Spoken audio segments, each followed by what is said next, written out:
వికారాబాద్ జిల్లా పరిగి నియోజకవర్గం కులకచర్ల మండల కేంద్రంలోని మరియు గిరిజన హాస్టల్లో 10వ తరగతి చదువుతున్నటువంటి తమ్ముడు నినవత్ దేవేందర్ మరి రాత్రి పడుకొని ఉదయం లేకపోయేసరికి మరి తమ్ముని కూడా పరిగి గవర్నమెంట్ హాస్పిటల్కి తరలిస్తే అక్కడ ఉన్నటువంటి డాక్టర్ కూడా 2-3 గంటల ముందే చనిపోయారని కూడా చెప్పారు. సో ఈ వార్త విన్న చాలా బాధ అనిపించింది మిత్రులారా. దీనికి అంతటికి కారణం ప్రభుత్వమే. ఇంత కనీసం విద్య పైన సోయి కూడా లేదు ఈ ప్రభుత్వానికి. ఇప్పటి వరకు ఒక విద్యాశాఖ మంత్రి లేరు.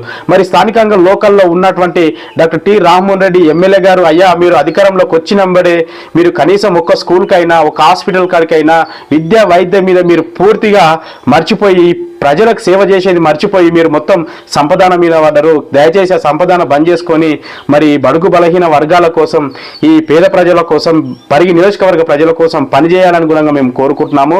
మీరు ఎవరెవరైతే పెద్ద పెద్ద నాయకుల మీద ప్రెస్ మీట్లు పెడతారో దయచేసి ఈ పేద ప్రజల మీద కూడా మీరు ఒకసారి ప్రెస్ మీట్ పెట్టాలని కూడా మేము కోరుకుంటున్నాం. అయ్యా డాక్టర్ టి రామ్మోహన్ రెడ్డి గారు, మీకు 2 చేతులు జోడించి మేము నమస్కరిస్తున్నాము. దయచేసి పరిగి నియోజకవర్గ ప్రజలు ఏ నమ్మకంతో అయితే నిన్ను గెలిపించుకున్నారో అదే నమ్మకం నిలుపుకో. లేకపోతే రాబోయే రోజుల్లో మీ గుణంగా మంచి బుద్ధి పరిగి నియోజకవర్గ ప్రజలు చెప్తారు.